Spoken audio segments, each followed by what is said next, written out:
الحمدللہ رب العالمین والصلاة والسلام علی سید الانبیاء والمرسلین اما بعد فاعوذ باللہ من الشیطان الرجیم بسم اللہ الرحمن الرحیم الصلاة والسلام علیک یا رسول اللہ الصلاة والسلام علیک یا رسول اللہ وعلی آلک و اصحابک یا حبیب اللہ الصلاة والسلام علیک یا نبی اللہ السلام علیک یا نبی اللہ وعلی آلک و اصحابک یا نور اللہ. میرے شیخ طریقت امیر اہل سنت آفتاب قادریت مہتاب رضویت مؤلف فیضان سنت صاحب خوف و خشیت عاشق اعلی حضرت بانی دعوت اسلامی حضرت علامہ مولانا محمد الیاس صاحب عطار قادری رضوی ضیائی دامت برکاتہم العالیہ اپنی کتاب نماز کے احکام، اس کے رسالے نماز کا طریقہ حنفی میں درود پاک کی فضیلت تحریر فرماتے ہیں کہ سلطان مدینہ قرار قلب و سینہ فیض گنجینہ صاحب معطر پسینہ باعث نزول سکینہ صلی اللہ تعالی علیہ وسلم نے نماز کے بعد حمد و ثنا اور درود شریف پڑھنے والے سے فرمایا دعا مانگ قبول کی جائے گی، سوال کر دیا جائے گا. صلو علی الحبیب صلی اللہ تعالی علی محمد صلی اللہ علیہ وسلم. میٹھے میٹھے اسلامی بھائیوں اور مدنی چینل کے ناظرین، الحمدللہ ہم مسلمان ہیں اور مسلمان کا ہر کام اللہ عز و جل اور اس کے پیارے محبوب صلی اللہ تعالی علیہ وسلم کی خوشنودی کے لیے ہونا چاہیے. آج اگر ہم اس انٹائر سوسائٹی اور ورلڈ پر اگر نظر ڈالتے ہیں تو آج کا مسلمان ہمیں طرح طرح کی پریشانیوں کا شکار نظر آ رہا ہے. کوئی تنگ دست ہے تو کوئی بے روزگار، کوئی اولاد کا طلبگار ہے تو کوئی نافرمان اولاد کی وجہ سے بیزار. الغرض ہر ایک کسی نہ کسی مصیبت کے اندر گرفتار ہے. مسلمانوں کی پریشانی کا واحد حل اللہ عز و جل اور اس کے پیارے حبیب صلی اللہ تعالی علیہ وسلم کے بتائے ہوئے کاموں میں لگ جانا ہے، جن کا یوم ابھی پچھلے ہی دنوں گزرا، یعنی افضل البشر بعد الانبیاء بالتحقیق حضرت سیدنا ابوبکر صدیق رضی اللہ تعالیٰ عنہ کا یہ فرمان ہے کہ جو اللہ تبارک و تعالیٰ کے کاموں میں لگ جاتا ہے اللہ تعالیٰ اس کا مددگار اور کارساز ہو جاتا ہے. تو میٹھے اسلامی بھائیوں، آخر کس طرح ہم اس بے سکونی کی زندگی سے نجات پائیں، اس کے طریقے الحمدللہ عز و جل ہماری سلسلے میں بتائے جاتے ہیں.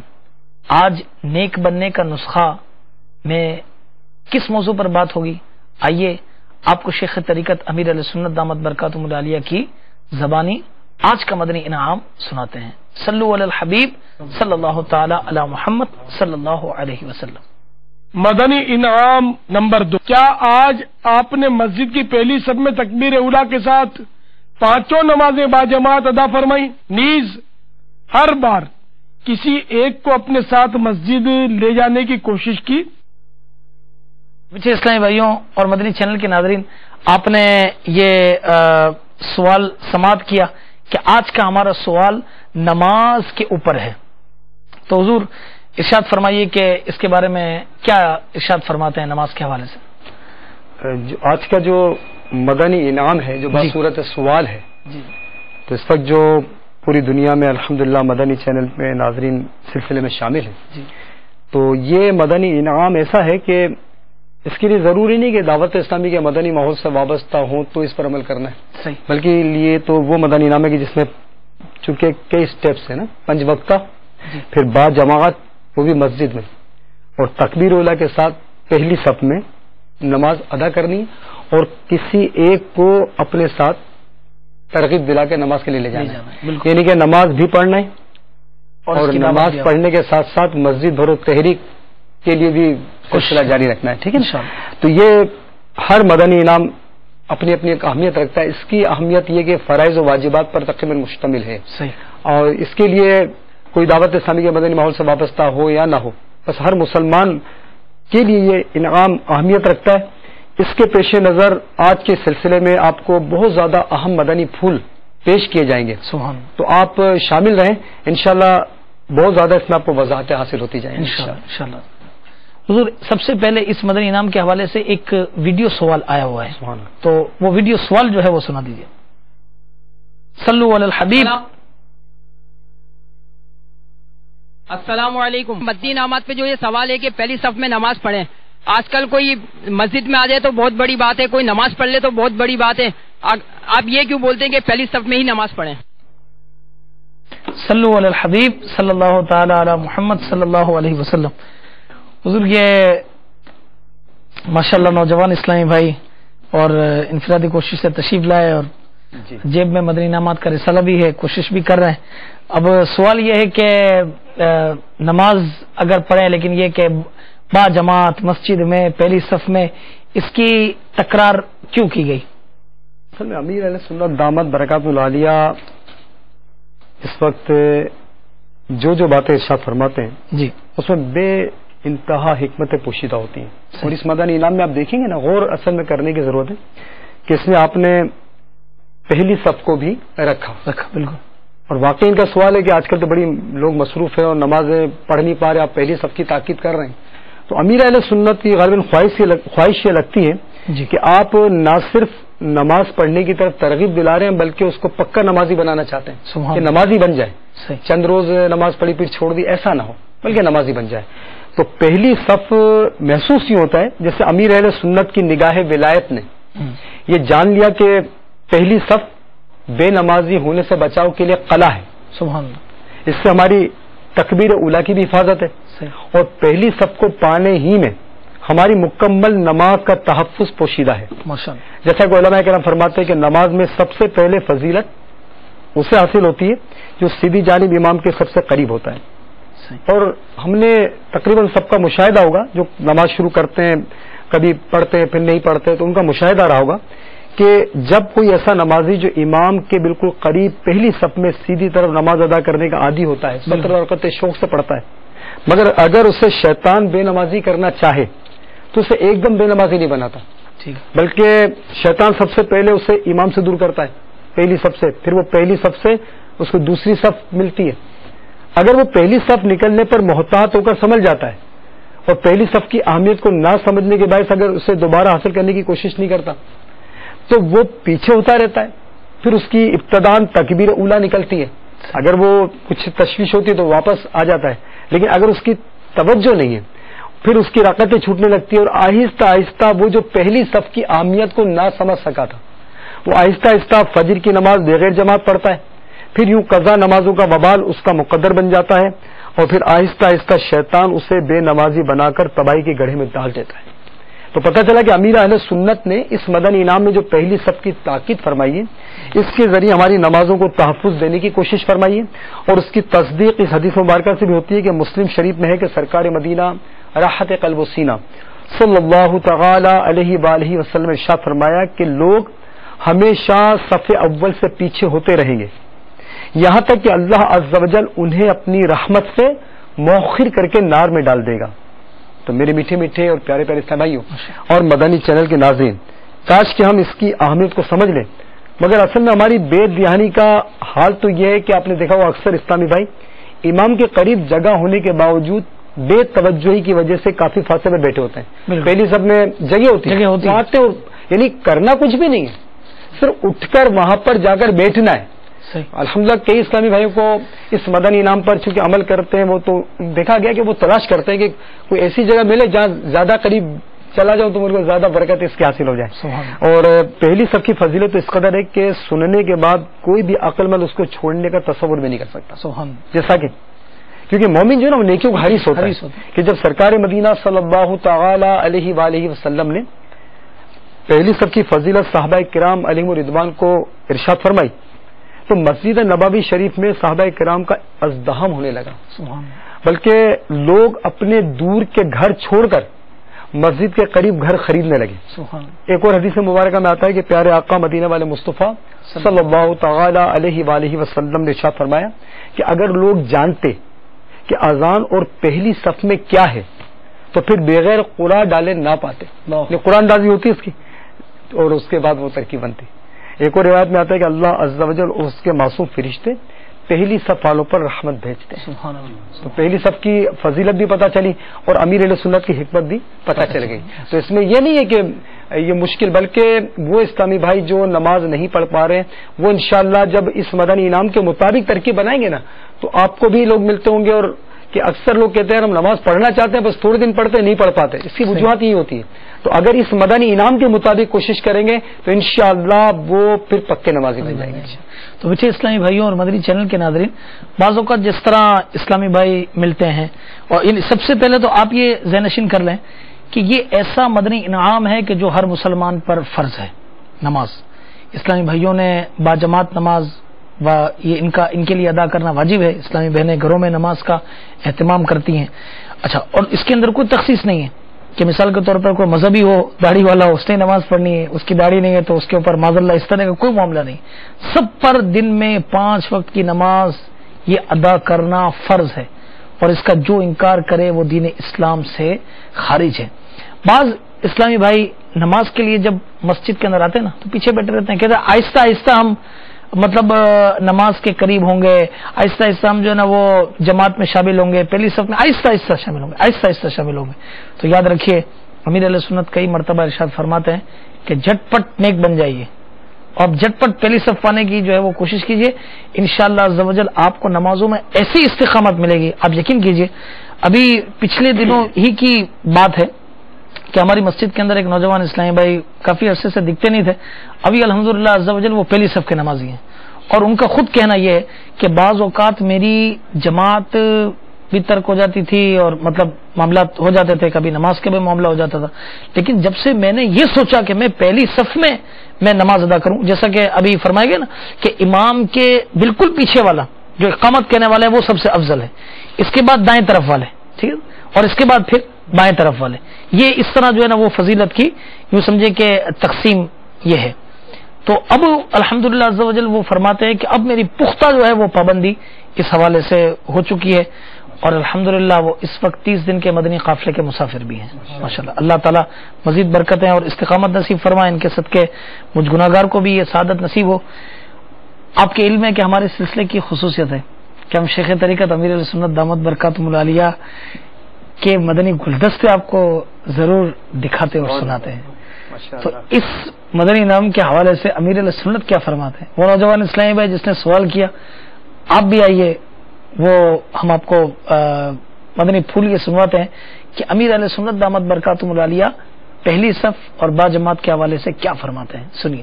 صلو علی الحبیب صلی اللہ تعالی علی محمد صلی اللہ علیہ وسلم. تیر اولا کا چھوٹ جانا یا پہلی صف کا چھوٹ جانا، اس کے بارے میں ہمارا کیا ذہن ہونا چاہیے؟ احادیث مبارکہ میں یہ مضامین موجود کہ نماز کا انتظار کرنے والا بھی نماز میں ہی گویا ہے. سب سے بڑی عبادت تلاوت، روز کا قرآن ختم کر لے، یہ بھی سب سے بڑی عبادت نہیں کہیں گے. سارا دن رات وہ ذکر و اذکار کرتا رہے، سر جھکا کر مراقبے میں پڑا رہے، یہ بھی سب سے بڑی عبادت نہیں ہے. سب سے بڑی عبادت یہی ہے کہ 5 وقتہ با جماعت نمازیں اس کو پہلی صف میں مل جایا کرے تکبیر اولا کے ساتھ. ہاں، اس میں تعجب نہیں کریں کہ پورا قرآن روز ختم کرے تو بھی سب سے بڑی عبادت نہیں. جی ہاں، کہ پورا قرآن اگر کوئی ختم کرنے پر اول تو کروڑوں میں کوئی قادر ہو تو ہوتا نہیں ہے، اگر ہے بھی بالفرض قادر تب بھی اس کے لیے ایسا کرنا واجب نہیں ہے. ورنہ تو یہ سارے کروڑوں مسلمان گناہگار ہوتے کہ کر ہی نہیں پاتا کوئی پورا قرآن ختم. تو وہ ایک ظاہر ہے کہ زیادہ سے زیادہ اس کو ہم مستحب کہیں گے، اگر کر بھی لے تو مستحب کا ثواب ملے گا. ثواب اگرچہ بہت ملے گا لیکن جماعت تو واجب ہے. تو واجب جو ہے نا، اس کی اہمیت سنت سے بھی زیادہ ہوتی ہے، مستحب سے بھی زیادہ ہوتی ہے، سنت سے بھی زیادہ ہوتی ہے. سنت المؤکدہ سے بھی وہ آگے ہے اس کا درجہ واجب کا. تو جماعت بلا عذر شرعی، جیسے سستی کی وجہ سے چھوڑ دینا، یہ ممنوع شرعی ہے. شرعن یہ ممانعت ہے، اس کی ناجائز ہے، یہ گناہ ہے. کہ ہم لوگ سمجھتے ہیں کہ تسبیح گھماتا رہے، مصلی پہ پڑا رہے تو یہی عبادت ہے. بے شک وہ عبادت ہے، لیکن اگر گناہ کرتا ہے ساتھ میں تو وہ گناہ کی اہمیت زیادہ ہے نا. تو وہ فتح رضویہ شریف میں کچھ اس طرح کا جزئیہ ہے. یہ بہت لکھنے کا مدنی پھول ہے کہ ذرہ بھر ممنوع شرعی نے شریعت میں جس کام کو منع کیا، ایسے کام سے ذرہ بھر بھی بچ جانا یہ جنوں اور انسانوں کی عبادت سے بہتر ہے. تو یہاں عبادت سے مراد نفلی عبادت ہی لیں گے، کیونکہ فرائض کو ترک کرنا یہ خود ممنوع شرعی ہے، ترک واجب ممنوع شرعی ہے. 5 مرتبہ با جماعت نمازیں تکبیر اولا سے اور پہلی صف میں لینے میں کامیاب ہو جاتا ہے. میں سمجھتا ہوں سب سے بڑا عبادت گزار وہی ہے. نے کچھ بھی نکل جائے جماعت نہیں جانی چاہیے، یہ طے ہوا، ٹھیک ہے. تو سستی کی وجہ سے جس کی جماعت نکلی تھی آج تک، وہ ہم سب توبہ کرتے ہیں. یہ نہیں بولیں گے میری نکلی تھی، وہ بولے میری نکل گئی تھی، نہیں، ہم سب توبہ کرتے ہیں، ٹھیک ہے، مل کے. الصلاۃ والسلام علیک یا رسول اللہ وعلی آلک واصحابک یا حبیب اللہ. ہمارے مدنی چینل کے ناظرین بھی نیت کریں، یہ مردوں پر جماعت واجب ہوتی ہے، اسلامی بہنوں پر واجب نہیں ہے، بلکہ ان کے لیے تو اجازت بھی نہیں ہے جماعت سے نماز پڑھنے کی. تو سب یعنی کہ جو اسلامی بھائی ہیں وہ توبہ کریں کہ یا اللہ آج تک میں نے جتنی بھی جماعتیں اپنی کوتاہی کی وجہ سے ترک کی ہیں ان گناہوں سے توبہ کرتا ہوں. یا اللہ مجھے جماعت کا پابند بنا، مجھے پہلی صف کا حریص بنا، پہلی صف میں با جماعت نمازیں ادا کیا کروں. الصلاۃ والسلام علیک یا نبی اللہ وعلی آلک واصحابک یا نور اللہ.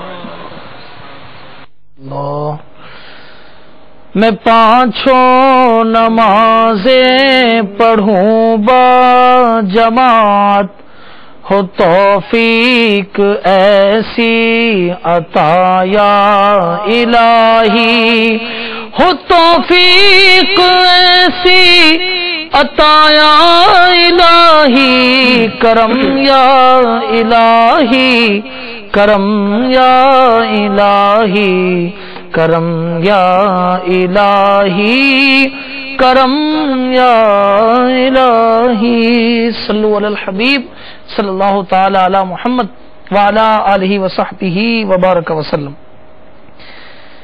تو میٹھے اسلامی بھائیوں، آپ نے سماعت کیا کہ امیر سنت دامت برکاتہم العالیہ اس حوالے سے کیا مدنی پھول آپ نے ارشاد فرمایا. حضور کچھ کالز بھی آئی ہوئی ہیں، تو جی کال سنوائیے گا جو آئی ہیں. صلو علی الحبیب صلی اللہ تعالی علی محمد صلی اللہ. محمد حسین اتاری ڈھیرکی سے بات کر رہا ہوں. عرض یہ ہے کہ سلسلہ نیک بننے کا نسخہ ماشاءاللہ بہت اچھا ہے. اس میں ہمیں مدنی انعامات کے حوالے سے بہت رہنمائی ملتی ہے. ہمارے دنیا مدنی انعامات کے ذمہ دار حاجی زمزم رضا اتاری سے عرض ہے کہ کیا جو یہ مدنی انعام 5 نمازوں والا، اس میں اگر 4 نمازیں پڑھ لیں اور 1 نماز دوسری صف میں پڑھ لیں، 4 پہلی صف میں پڑھیں اور 1 دوسری صف میں پڑھ لی، تو کیا اس مدنی انعام پہ عمل ہو جائے گا؟ جزاک اللہ خیر. ہمارے اسلامی بھائی کو ہم ہمارے سلسلے میں مرحبا کہتے ہیں. آپ نے ہماری حوصلہ افزائی فرمائی. اچھا حضور، یہ سوال یہ ہے کہ آپ نے سماعت کیا کہ 4 نمازیں پہلی صف میں پڑھی اور 1 مطلب جماعت ملی ہے لیکن صف دوسری ملی، تو مدنی انعام کو کیا کرے وہ؟ الحمدللہ ہمارے درمیان اس وقت ایک تو پاکستان سطح کی مدنی انعامات کی مجلس کے اسلامی تشریف فرمائے، اور ہمارے درمیان ہمارے اتاری کابینہ جی باب المدینہ کی جو اتاری کابینہ ان کے مشاورت کے نگران ماشاءاللہ ہمارے درمیان یہاں پر موجود ہیں، اور ان کی کابینہ الحمدللہ مدنی قافلہ مدنی انعامات کے حوالے سے تقریباً پہلے نمبر پر آتی ہے الحمدللہ. تو اس کے بارے میں آپ حضور کچھ؟ اصل میں کیونکہ اس مدنی انعام میں 5 جز ہیں، یا تو ایسے مدنی انعامات میں اکثر کل کا حکم رکھتا ہے، اس کے تحت اکثر پر عمل ہو جانے کی صورت میں تنظیمی طور پر عمل مان لیا جائے گا. تو اگر 4 نمازیں پہلی صف میں ادا کی مطلب، اور 1 اگر 3 صفوں کے دوران بھی آ گئی کہ پچھلی پہلی دوسری تیسری صف میں نماز مل گئی، تو بھی تنظیمی طور پر اس پہ مان لیا جائے گا. لیکن اس سے مراد یہ نہیں ہے کہ مطلب آدمی پھر آہستہ آہستہ وہ اس اجازت پر عمل کی صورت میں سستی کرے، بلکہ آئندہ کوشش کرے. یہ تو اس صورت میں کیونکہ نمازیں زیادہ ہوتے ہیں، کبھی تاخیر ہو جاتی ہے، لیکن کوشش یہ ہونی چاہیے کہ 5 پہلی صف میں ملیں. لیکن اگر کسی دن اگر 4 پہلی صف میں ملی اور ایک نماز دوسری یا تیسری صف میں ملی تو اس صورت میں بھی تنظیمی طور پر یہ عمل مان لیا جائے گا. آپ صحیح فرما رہے ہیں کہ یہ رعایت تو ٹھیک ہے، تنظیمی طور پہ اس کی اجازت ہے، لیکن ہمیں پہلی صف پانے کی تگودو کرنی چاہیے. اب ذہن میں جیسے انہوں نے سوال کیا تھا نا کہ پہلی صف اور اتنی مصروفیات اور کیسے، تو میں آپ کو عرض کروں بات ہے ذہن بننے کی. اگر ذہن بن جائے نا کہ اس کی فضیلت، اس کی افادیت، پھر اس کے بعد کہ ٹھیک ہے اس میں رب کی رضا کا حصول ہے. اور میں مدنی چینل کے ناظرین اور جتنے بھی شرکاء ہیں ان کی خدمت میں عرض کرتا ہوں کہ اس وقت دنیا میں تقریباً لوگ پریشانیوں کا شکار ہیں. بالکل. اور ان پریشانیوں کا حل امیر اہل سنت نے ایک جگہ تحریر فرمایا کہ مرد کے لیے سب سے بڑا وظیفہ جو ہے نا وہ تکبیر اولا کے ساتھ با جماعت نماز ادا کرنا ہے. تو یہ آپ کے مسائل کا حل بھی ہے. اور اس طرح اخروی نعمتوں کے ساتھ ساتھ دنیاوی فضیلتیں بھی آپ کو حاصل ہوں گی، دنیاوی برکتیں حاصل ہوں گی، آپ کے مسائل، آپ کے مختلف معاملات جو حل نہیں کر پا رہے وہ حل ہوں گے. اچھا، بات جیسے ذہن بننے کی، کسی کے ذہن میں آتا ہے کہ یار کیسے کریں گے، کیسے ہوگا، تو کرنے والے کرتے ہیں. جیسا کہ ایک مرتبہ ایک اسلامی بھائی جو کہ بالکل پینٹ شرٹ پہنے ہوئے تھے، ماڈرن نوجوان، باب المدینہ کا واقعہ ہے اور غالباً ہماری انہی کی کابینہ کا واقعہ ہے کہ مسجد میں پہنچے تو چند اسلامی وہی فکر مدینہ کر رہے تھے اور مدنی واقعہ کا رسالہ پور کر رہے تھے. تو ماڈرن نوجوان نے دیکھا کہ یہ کیا کر رہے ہیں، وہ قریب آئے، پوچھا یہ اب کیا کر رہے ہیں، تو بتایا کہ یہ مدنی واقعہ کا رسالہ ہے، یہ ہر سوال کے نیچے 30 خانے بنے ہوئے ہیں اور ہم فکر مدینہ کر رہے ہیں، سوال پڑھتے ہیں، عمل ہوتا ہے تو صحیح کا نشان ورنہ زیرو بنا دیتے ہیں. تو سر یہ اگر آپ مجھے بھی دکھائیں تو انہوں نے ترغیب دلا کے تحفہ پیش کر دیا انہوں نے.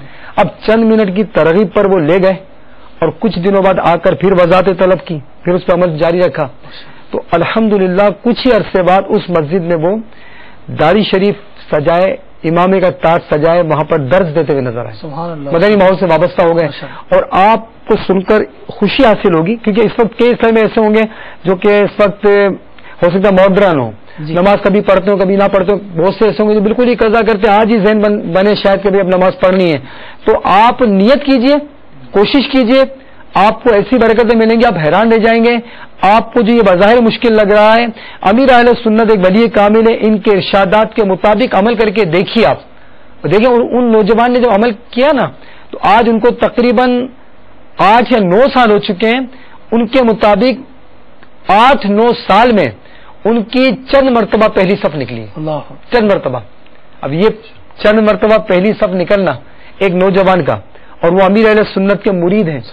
اور مرید کے لیے ہے نا کہ جو بھی ان سے کوئی دنیاوی یا دینی برکت ظاہر ہو تو اس کی پیر کی نظر کے مرہون منت ہوتی ہے. تو رب کا ایسا کرم ہوا ان پر کہ وہ اس طرح پہلی صف میں نماز پڑھنے کی ان کو عادت بن گئی.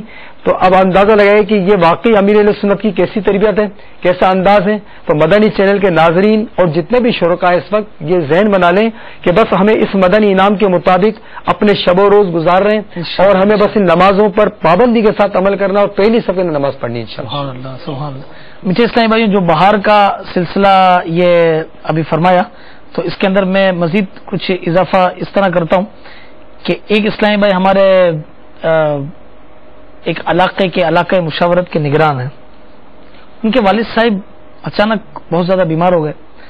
ہم عیادت کے لیے اسپتال میں گئے تو عشاء کی اذان کا وقت ہوا تو ہم نے جواب دینا شروع کیا. تو ان کے والد صاحب کو چونکہ گلے کا وہ تھا تو کچھ وہ عجیب سی آواز نکال کے انہوں نے اپنے صاحبزادے کو اس طرح روانہ ہونے کا اشارہ کیا. تو مجھے حیرت ہوئی. میں نے ان کے بھائی سے بولا تو ان کے بھائی چلے گئے. میں نے کہا یہ کیوں بھیجا، خیریت کیا وجہ بھی، کچھ معاملہ ہوا؟ تو بولا نہیں اصل میں بات دراصل یہ ہے کہ جیسے ہی اذان کی آواز سنی تو یہ جو اسلامی بھائی ہیں ان کے والد ایڈمٹ ہیں، ان کی پتہ نہیں غالباً 7 سال کا یا 10 سال کا اتنے عرصے سے تکبیر اولا فوت نہیں ہوئی.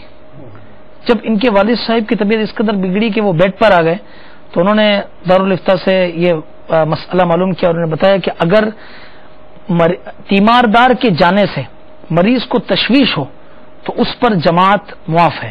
لہٰذا انہیں مفتی صاحب نے فرمایا کہ اگر ایسی صورت میں آپ وہ کر سکتے ہیں. لیکن ان کے والد صاحب کو چونکہ وہ پتا تھا تو چونکہ بہت سارے اسلامی بھائی بیٹھے تھے تو انہوں نے ان کو اشارہ کیا کہ تم فوراً چلے جاؤ اور پہلی صف کی جو ہے نا اور تکبیر اولا کے ساتھ نماز کی ترکیب یہ بنا لو.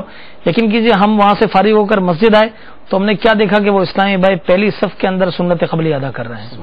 الحمدللہ. تو ان کے والد صاحب پھر علالت کے بعد مطلب فوت ہو گئے، لیکن دیکھیے ایسی نیک اور صالح الحمدللہ اولاد جو ہے یہ موجود ہے. تو بتائیے قبر کے اندر والدین کو کتنی راحت اور یعنی یوں سمجھے کہ ان کے لیے کتنی آسانی کا یہ معاملہ ہوگا.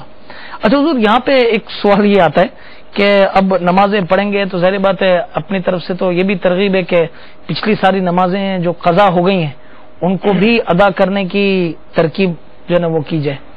تو اس صورت میں یہ ہوتا ہے کہ اب تو یہ نمازیں بھی پڑھنی ہیں اور پچھلی نمازیں قضا ہیں ان کو بھی پڑھنا ہے. تو اس معاملے میں اسلامی بھائی تھوڑا سا وہ ہو جاتے ہیں، گھبراہٹ کا شکار ہو جاتے ہیں، اس کو مطلب نہ جانے وہ کیا سمجھ لیتے ہیں کہ اب یہ کس طرح پورا ہوگا. کیا ان کے لیے کچھ مدنی پھول ارشاد فرمائیں. مسئلہ یہ کہ جس کے ذمہ قضا نمازیں ہوں جی ان کا جلد از جلد پڑھنا واجب. صحیح. اچھا، مگر بال بچوں کی پرورش اور اپنی ضروریات کی فراہمی کے سبب تاخیر کی اجازت دی گئی ہے. کوئی آسانی اصل میں پہلے تو یہ کہ جس سے کبھی نمازیں ہی نہ پڑھی ہوں ٹھیک اور اب توفیق ہوئی اور قضائے عمری پڑھنا چاہتا ہے جی. تو جب سے بالغ ہوا اس وقت سے نمازوں کا حساب لگائے.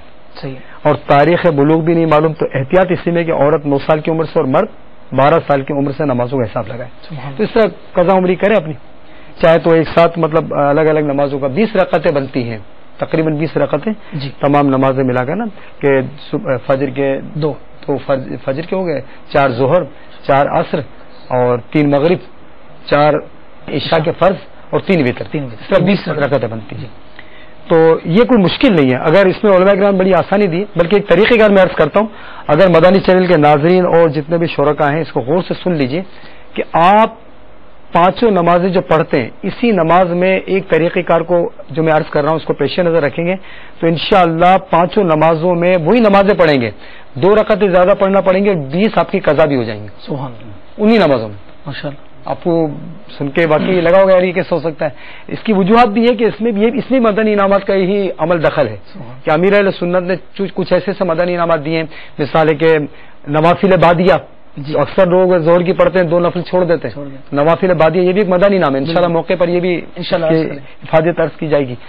اسی طرح اب اگر کوئی چاہتا ہے تو اس طرح کرے کہ جیسے سب سے پہلے 2 رکعت اس کو فجر کی پڑھنی ہے، قضا کرنی ہے. تو وہ جب ظہر کی نماز پڑھنے کے لیے کھڑا ہو تو وہ 4 فرض 2 سنت 2 نفل پڑھنا چاہتا ہے.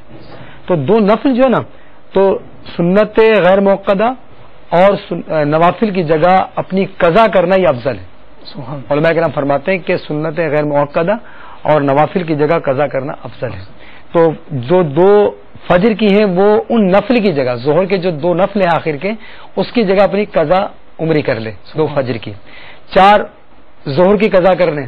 تو اس کے لیے جب مغرب کی نماز پڑھنے کے لیے کھڑا ہو تو 3 فرض پڑھے 2 سنت پڑھے، اب 2 نفل پڑھنے نوافل بادیہ اور ایک مدنی انعام ہے 2 اوابین کے نفل پڑھنے.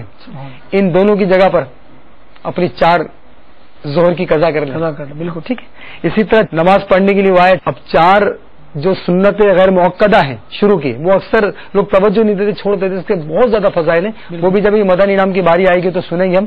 تو یہ جو 4 سنتیں پڑھنے کے لیے آئے تو ان غیر موقدہ کی جگہ پر اپنی 4 یہ قضا کر لیں. سبحان اللہ. اب رہ گئے مغرب کے 3 فرض.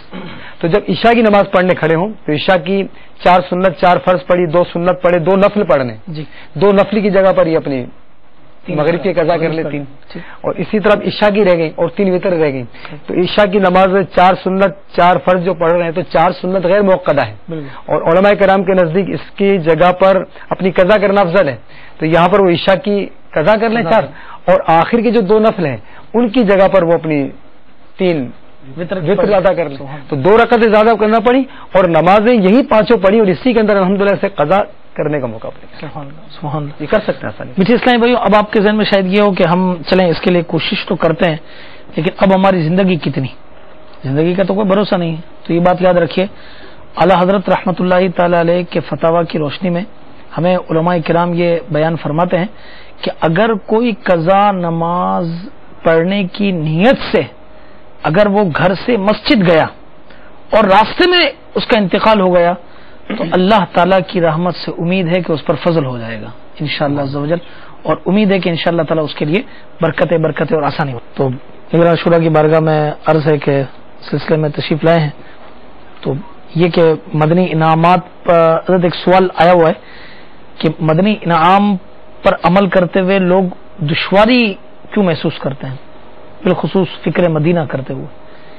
اس کے متعلق بھی کچھ مدنی پھول ارشاد فرما دیں. اور یہ ہمارا سلسلہ آج کا نماز باجماعت مسجد کی پہلی صف تکبیر اولیٰ کے حوالے سے، اس معاملے میں بھی کچھ. دوسرا مدنی انعام ہے. دوسرا مدنی، پہلے یہ مدنی انعام ایک تھا جی، شروع میں جب اپنے مدنی انعامات آئے تھے تو یہ پہلا مدنی انعام تھا. لیکن جب امیر اہل سنت نے نیت کے عنوان کو لیا اور امت تک نیت کے مدنی پھول اپنے پہنچائے، تو اب یہ کہ چونکہ نیت سے کافی سارے فوائد حاصل ہیں، تو پہلا مدنی انعام جو ہے نا وہ پھر دوبارہ جو مرتب کیا گیا، تو پہلا مدنی انعام پہ نیت رکھا گیا، اور نماز کے حوالے سے جو دوسرا مدنی انعام یہ آ گیا. میں کافی دیر سے جب سے آپ کا یہ سلسلہ شروع ہوا ہے نماز وغیرہ کے حوالے سے سن ہی رہا تھا، اور ماشاءاللہ ہمارے زمزم بھائی نے کافی اس کے متعلق جو اشکالات تھے اس کے جوابات بھی دیے. اصل میں اول تو یہ کہ جیسا آپ کا نماز کا یہ سوال ہے، تو مدنی انعامات پر اگر غور کریں تو جیسے ابھی آپ نے دوسرا بھی سوال کیا جی، کہ عمل کرنے میں دشواری اور فکر مدینہ کے حوالے سے، تو وہ دور جس دور میں مسلمانوں کو دنیا میں غلبہ حاصل تھا، یقیناً ہر ذی شعور اس بات کو سمجھ سکتا ہے کہ وہ مسلمانوں کی علمی اور عملی کیفیت تھی. جب تک علمی اور عملی طور پر مسلمان اچھی کیفیت میں رہا، اللہ تعالیٰ کے فضل و کرم سے مسلمان کا دنیا بھر میں غلبہ رہا، بلکہ مسلمان ترقی کرتا رہا. اب جو مسلمان علمی اور عملی، میں دونوں کیفیت کی بات کروں گا. یہاں علمی سے مراد یہ علمی نہیں ہے جس کو آپ دنیاوی تعلیم کہتے ہیں. دنیاوی تعلیم کے اعتبار سے کہا جا سکتا ہے کہ پہلے سے زیادہ لوگ تعلیمی یافتہ کہلاتے ہیں، اچھی انداز سے انگلش میں اور مختلف جو سبجیکٹس ہیں اس کے اندر عبور حاصل کر لیتے ہیں. مگر یہاں پر علمی سے مراد دینی علم یا مراد ہے. اور ویسے بھی جو روایتوں میں بھی آتا ہے کہ طلب العلم فریضۃ علی کل مسلمین اور مسلمہ، کہ علم کا طلب کرنا ہر مسلمان مرد اور عورت پر فرض ہے. تو اس حدیث کی شرح ہی یہی ہے کہ اس سے مراد دینی علم ہے، قرآن و حدیث کا علم ہے، اللہ تعالیٰ کی معرفت کا علم ہے. تو اب چونکہ علمی طور پر مسلمان بہت زیادہ بلکہ بہت ہی زیادہ کمزور ہو گیا، یہاں تک کہ اگر عملی طور پر بھی کہیں اگر مسلمان نظر آتا ہے، مثال کے طور پر جیسے مسجد میں تکبیر اولیٰ کے ساتھ پہلی صف میں نماز پڑھتا بھی نظر آتا ہے، تو وہ عملی طور پر تو بظاہر کچھ بہتر صورت نظر آ رہی ہے، لیکن علمی طور پر وہاں بھی کمزوری یہ ہوتی ہے کہ وہ نماز جس کو یہ پہلی صف میں ادا کرنے گیا، اس نماز کو درست کرنے کا اس کو علم بھی حاصل نہیں ہے. اس نماز میں جو قرآن پڑھنا ہے اس قرآن کا علم بھی حاصل نہیں ہے. اس نماز کے لیے جو طہارت شرط تھی، اس طہارت کا جو یہ شرط تھی، اس طہارت کا علم بھی اس کو حاصل نہیں ہے. کپڑے پاک کرنے کے حوالے سے، بدن پاک کرنے کے حوالے سے، جگہ پاک کرنا، یہ یاد ہوتی ہیں بعضوں کا سب کو کہ نماز کی یہ شرطیں ہیں، استقبال قبلہ ہے، یہ نیت ہے، اور اپنے طہارت وغیرہ جو بھی ہے. تو اسی طرح نماز کے جو فرائض ہیں اس کے متعلق وہ علم نہیں رکھتا. تو مدنی انعام کو جب تک کہ اس کی اہمیت کو نہیں سمجھا جائے گا تو اس کے عمل کرنے میں بھی دشواری محسوس ہوگی، اور فکر مدینہ کو لوگ اپنے لیے کوئی بوجھ سا تصور کریں گے. تو بنیادی چیز یہ ہے کہ آخر امیر اہل سنت کو وہ کون سی کیفیت تھی، وہ کون سا جذبہ تھا جسے مدنی انعام کو جاری کرنے کا ایک سبب بنے. تو اس کے کئی اسباب تھے، بالخصوص چل مدینہ کا ایک ایسا سبب بنا کہ چل مدینہ کا دروازہ کھل رہا تھا اور اسلامی بھائیوں کا رش لگ رہا تھا، اور اس کے لیے ایک علمی اور عملی ایک معیار بنایا گیا کہ ایک علم و عمل کے حوالے سے یہ اتنی پختگی ہو کہ یہ سفر کرے اور اس کے سفر کے تقاضے پورے کر سکے کہ یہ راہ حق ہے، سنبھل کے چلنا، یہاں ہے منزل قدم قدم پر، پہنچنا در پر تو کہنا آقا سلام لیجئے غلام آیا. تو سنبھل کے پاؤں رکھنا ظاہر ہو شہر مدینہ میں، کہیں ایسا نہ ہو سارا سفر بیکار ہو جائے. تو کئی اس طرح کے ایسے شعر ہوتے ہیں. کسی کے ہاتھ نے مجھ کو سہارا دے دیا ورنہ کہاں میں اور کہاں یہ راستے پیچیدہ پیچیدہ. تو ایک علم و عمل کے پیکر کو اپنے ساتھ سفر پہ لے کے جانا، یہ اس کی بہت بڑی بنیاد تھی.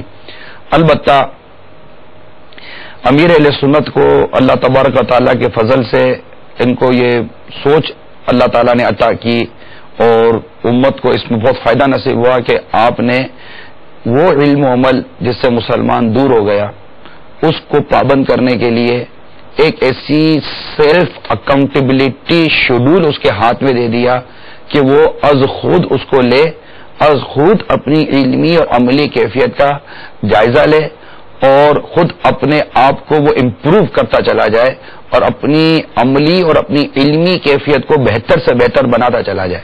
جب ایک شخص کو اس بات کا احساس ہو جائے کہ میرا علمی اور عملی طور پر ایک باعمل مسلمان بننے کی کیا اہمیت ہے، دنیا میں اس کے کیا اثرات مثبت اثرات مرتب ہوتے ہیں، نزعہ پر اس کے کیا اثرات مرتب ہوں گے، ایون کہ میری کاروباری زندگی ہو کہ میری ازدواجی زندگی ہو، میں فیملی ممبر ہوں، میں بیٹا ہوں، باپ ہوں، میری معاشرتی زندگی ہے، پڑوسی کے حوالے سے ہے یا کسی بھی مطلب کے حوالے سے ہو، جب تک کہ میری سانسیں ہیں تو میرا علم و عمل کا پیکر ہونا، میرے علم و عمل میں مضبوط ہونا میری دنیاوی زندگی کو کس قدر مثبت بناتا ہے، کس قدر میری عزت، مقام، مرتبے، وقار، اس کے حلال میں برکت، رشتہ داری میں محبت، ان تمام چیزوں کا ذریعہ بنتا ہے، گھر میں بیوی بچوں کی عزت کا ذریعہ بنتا ہے، ماں باپ کی آنکھوں کا تارا بن جاتا ہے.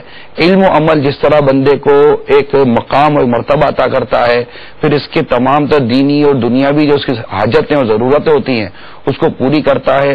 اور پھر یہ علم و عمل اس کو نزا کے وقت کس قدر کام آئے گا اللہ کی رحمت سے، اس کو قبر میں کس قدر کام آئے گا اللہ کی رحمت سے، اور اس کو قیامت کے دن اللہ کی رحمت شامل رہی تو عرش کے سائے میں اس کو جگہ عطا فرمائے گا.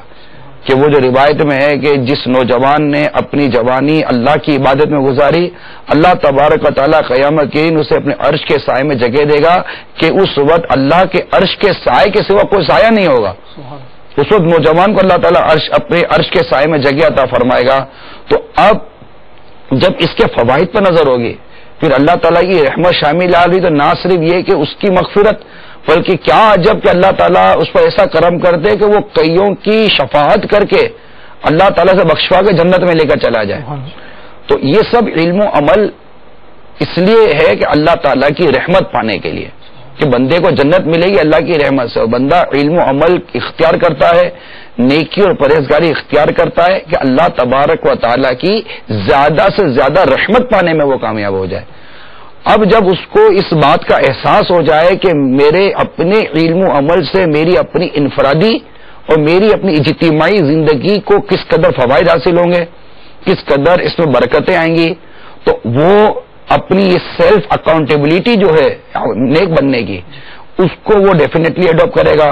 کیونکہ جب ایک شخص کاروبار کرتا ہے اس کو پتا ہے کہ اگر میں نے ڈیلی بیسس کے اوپر، میں پچھلے دنوں کچھ عرصے پہلے کی بات کر رہا ہوں، مارکیٹ کے اندر کاروبار میں ہوتا تھا، قرضی بازار میں ہوتا تھا، تو دکان وغیرہ پر ہوتے تھے تو وہ کیا ڈیلی کی ڈائری ہوتی تھی کہ روز کی مطلب وہ تاریخ باز اس کی ڈائری ہوتی تھی، اور آج اتنے روپے کا یہ مال بکا، فلاں فلاں مال بکا، اتنے کی چائے آئی، اتنے کا پیسہ آیا، اتنے قرضہ گیا، اتنا پیسہ وصول ہوا، یہ ہوا یہ ہوا، نیچے حساب بنا دے جناب یہ آیا یہ آیا یہ آیا، اتنے کا مال تھا اتنے کا بکا، یہ جناب آج کتنا ہوا، آج جناب ہم نے 1500 روپے کمائے، 1500 روپے کے اندر آج کا خرچہ کتنا ہوا، آج کا خرچہ 1000 روپے ہوا، نیٹ کیا ہوا، آج 500 روپے کمائے، یہ 500 روپے کما کے گھر چلے گئے.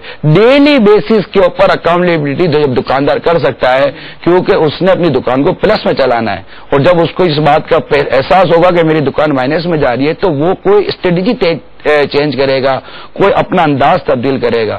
تو یہی چیز سمجھنے کے لیے عرض کر رہا ہوں کہ اللہ تعالیٰ کے فضل و کرم سے ہمیں دعوت اسلامی نے مدنی انعامات دی ہیں جو ڈیلی بیسس کے اوپر سیلف اکاؤنٹیبلٹی، خود احتسابی کا ایک جدول ہے. ہم اس کو روزانہ چیک کریں کہ میری نمازوں کا کیا عالم ہے، کیونکہ اس میں چاروں جو علم کے جو 4 بیسک ابواب ہیں، علم کے 4 بیسک ابواب ہیں. نمبر 1 عقائد، نمبر 2 عبادت، نمبر 3 معاملات، نمبر 4 اخلاقیات. ٹھیک ہے، جس میں صغیرہ، کبیرہ اور اپنے یہ مہلکات اور یہ ساری چیزیں آ جاتی ہے، فائد و واجبات وغیرہ. ان تمام کا مجموعہ جو ہے نا یہ مدنی انعام ہے.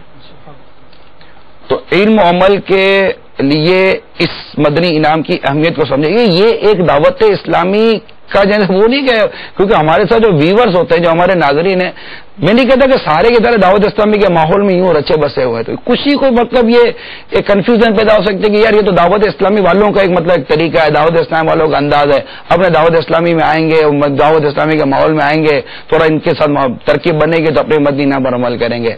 یہ ایک دعوت اسلامی کی طرف سے، امیر سنت کی طرف سے گویا کہ مسلمانوں کے لیے باعمل بننے کے لیے ایک مدنی انعام دیا گیا ہے کہ اسے لیا جائے. کیونکہ جو ڈائریاں مارکیٹ میں آتی ہیں ضروری نہیں ہے کہ کپڑے کی دکان والا ہی لے گا، یہ ڈائری کو مطلب کہ فیکٹری والا لے گا، یہ ڈائری کو یان والا لے گا، اس ڈائری کو پولیسٹر والا لے گا. ڈیلی بیسس کے اوپر ڈائریاں ہوتی ہیں، ڈیلی کیلنڈر کی ڈائریاں ہوتی ہیں، اس کو ہر دکاندار جس کو اپنی اکاؤنٹبلٹی کرنی ہے وہ ڈائری لے لیتا ہے. کیش بک سارے خرید لیتے ہیں. کوئی یہ نہیں کہتا کہ یہ کپڑے کی دکان کی کیش بک ہے تو یہ جناب فلاں دکان کی کیش بک ہے. تو جب بھی کوئی کمپنی ایسی چیز بناتی ہے وہ جنرل طور پر بناتی ہے. دعوت اسلامی کا یہ مدنی ماحول یہ جنرل طور پر ہر مسلمان کو نیک بننے کے لیے اس کو یہ مدنی انعام دے رہا ہے کہ اس کو لیجئے، اس کو دیکھیے اور اپنی زندگی کو، خواہ وہ اسلامی بہن ہو، خواہ وہ اسلامی بھائی ہو، خواہ وہ طالب علم ہو، خواہ وہ آپ کے یہ جو معذور اسلامی بھائی ہیں، خصوص اسلامی بھائی ہیں وہ ہوں.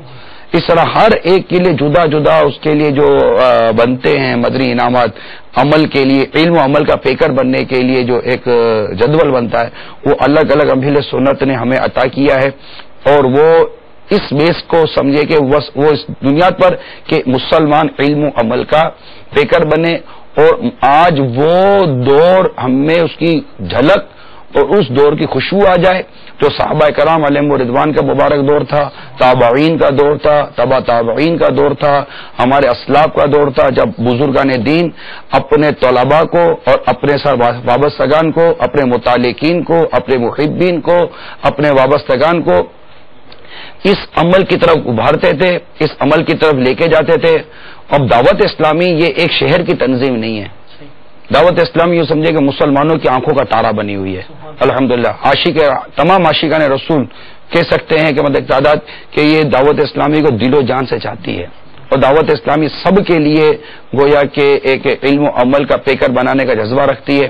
اس کے لیے اس نے مدنی انعامات دیے ہیں. اب جب مجھے اس بات کی فیلنگ ہو جائے کہ یہ مدنی انعام کس قدر میری انفرادی، میری اجتماعی، میری دنیاوی، میری اخروی زندگی کے لیے مفید ہے اور اس سے میرے کس قدر دینی اور دنیاوی فوائد حاصل ہیں، انشاءاللہ عز و جل وہ ضرور مدنی انعام کو دیکھے گا کہ انسان کی فطرت میں یہ ہے کہ وہ فائدے کی پر ہاتھ رکھتا ہے، نقصان سے بچتا ہے.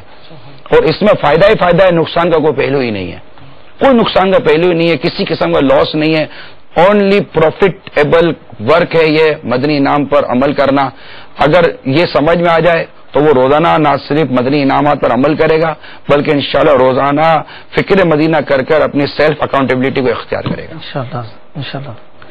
تو میٹھے اسلامی بھائیوں اور مدنی چینل کے ناظرین، الحمدللہ نگران شورا نے ہمیں بہت سارے اچھے مدنی پھول عطا فرمائے ہیں. تو الحمدللہ حضرت ہم ہر سلسلے میں ایک نہ ایک سوال کو لے کر چلتے ہیں. تو آئندہ سلسلے میں ہمارا انشاءاللہ تعالی کیا سوال ہوگا، آئیے یہ سماعت کرتے ہیں. صلو علی الحبیب صلی اللہ تعالی علی محمد صلی اللہ علیہ وسلم. مدنی انعام نمبر 3. کیا آج آپ نے نماز پنجگانہ کے بعد نیز سوتے وقت کم از کم ایک بار آیت الکرسی، سورۃ الاخلاص اور تسبیح فاطمہ رضی اللہ تعالی عنہا پڑھی؟ نیز رات میں سورۃ الملک پڑھ یا سن لی؟ تو میٹھے اسلامی بھائیوں، انشاءاللہ عز و جل آئندہ اس موضوع سے متعلق ہمارے اسلامی بھائی انشاءاللہ تعالی فضائل، روایات یہ آپ کو بتائیں گے اور آپ کے سوالات آڈیو ویڈیو کا سلسلہ ہوگا اور انشاءاللہ تعالی ہمارے اسلامی بھائیوں کے اس حوالے سے جوابات ہوں گے.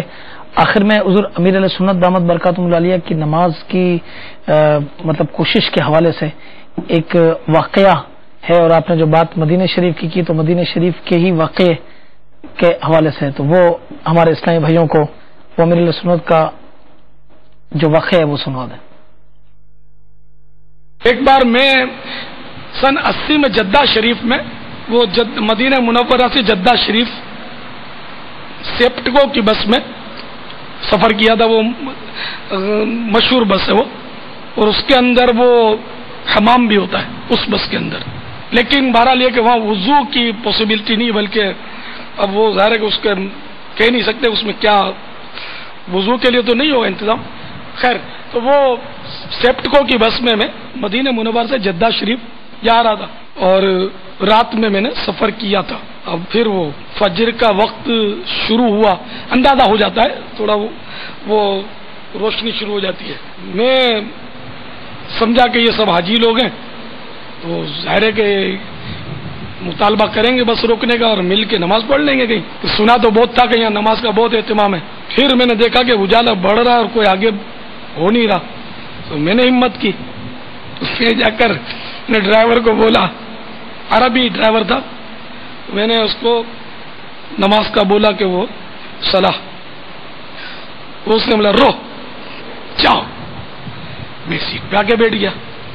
پھر بڑی بے بسی، کوئی کچھ نہیں کرے، سب اونگ رہے، حاجی صاحبان حج ختم ہو گیا تھا نا، اونگ رہے تھے، میں آسمان کو دیکھوں، رونا چاہوں تو رونا نہ آئے مجھے، میری بے بسی کہ کیا آج بیٹھے بیٹھے میری نماز قضا ہو جائے گی، کیونکہ یہ میری ڈکشنری میں الحمدللہ تھا نہیں کہ اس طرح بیٹھے بیٹھے میں نماز قضا کر دوں ہوش و حواس میں۔ اب میں پریشان میں کروں کیا، تو میں ہمت کر کے دوبارہ جا کر اس کو وہ ریکویسٹ کی، تو اس نے پھر بولا رو بھاگ ادھر سے، تو میں اپنا سا منہ لے کر پھر اپنی سیٹ پہ بیٹھ گیا۔ اب میری بے کسی انتہا کو پہنچی، اور کوئی مطلب میرے ساتھ تعاون کرنے والا نہیں، حج پڑھ چکے تھے نا یہ، تو اب یہ کہ میں کیا کروں، میں پانی کی بوتل ہر وقت ساتھ رکھتا تھا اپنے، تاکہ وہ کہیں بھی ایمرجنسی میں میرے کو وہ کام دے وضو میں اور اس طرح۔ اب پانی کو دیکھوں، فضا کو دیکھوں، بس کو دیکھوں، ساری بھری ہوئی تھی سیٹ بائی سیٹ، یہاں کو میرے کو وضو کرے تو میرے کو اٹھا کے پھینک دیں گے، کیا کرتا ہے ادھر، وضو تو ممکن نہیں تھا وہاں۔ اچھا پھر تیمم کی جگہ بھی کوئی نہیں تھی وہاں، تو میں تابی مسافر ہوں، کچھ پہلی بار زندگی میں گیا تھا، کچھ سمجھ نہیں آئی مجھے۔ اب میں نے جیسے مجھ سے بن پڑا، میں نے وہاں کو جو فرش پر وہ گرد غبار تو ہوتا ہی ہے سر اس پہ، خیر میں نے اپنے جو سمجھ میں آیا، میں نے جس طرح بھی بن پڑا میں نے تیمم کیا۔ اب اٹھ نماز پڑھنے کی جگہ بھی نہیں تھی، تو میں نے سیٹ پر بیٹھے بیٹھے جیسے مجھ سے ہو سکا میں نے وہ اشارے سے نماز پڑھی، دل بڑا بے چین تھا۔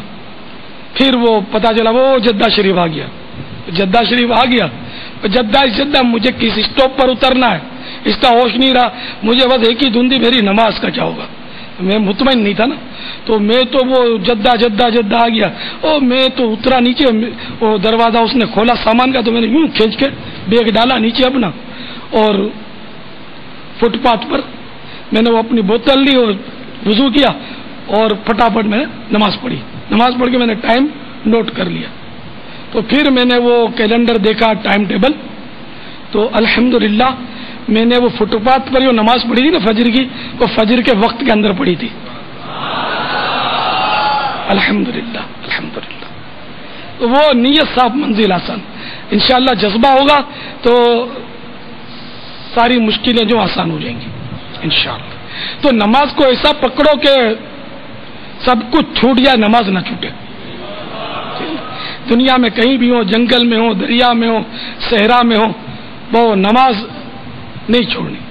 وہ اس طرح کا کہ جزیہ در مختار کے حوالے سے ہمارے شریعت میں کوئی بندہ ڈوب رہا ہے اور اس کے ہاتھ میں کوئی تختہ آ گیا لکڑی کا اور نماز کا وقت ہو گیا اور وہ بھی اس کے حواس قائم ہے اور اس کے لیے ممکن ہے، تو اب وہ کسی طرح بھی اس دریا میں ڈوبتے ڈوبتے بھی نماز پڑھ لے، تو نماز جو ہے نا یہ ہوش و حواس میں رہتے ہوئے یہ معاف نہیں ہے، بہت یعنی کہ جا کر اس کی صورت بنتی ہے قضا کرنے کی، صورتیں ہیں اس کی، لیکن بہرحال جنرلی طور پر ہمارے یہاں جو قضا کرنے کا وہ سلسلہ ہے نا ویسا نہیں، اور وقت کا بھی ہم کو پتہ ہونا چاہیے، یہ بھی ذہن میں رکھیے گا کہ وقت کا عموماً پتہ نہیں ہوتا، سورج نکل آتا ہے اور لوگ فجریں پڑھ رہے ہوتے ہیں مسجدوں میں، یہ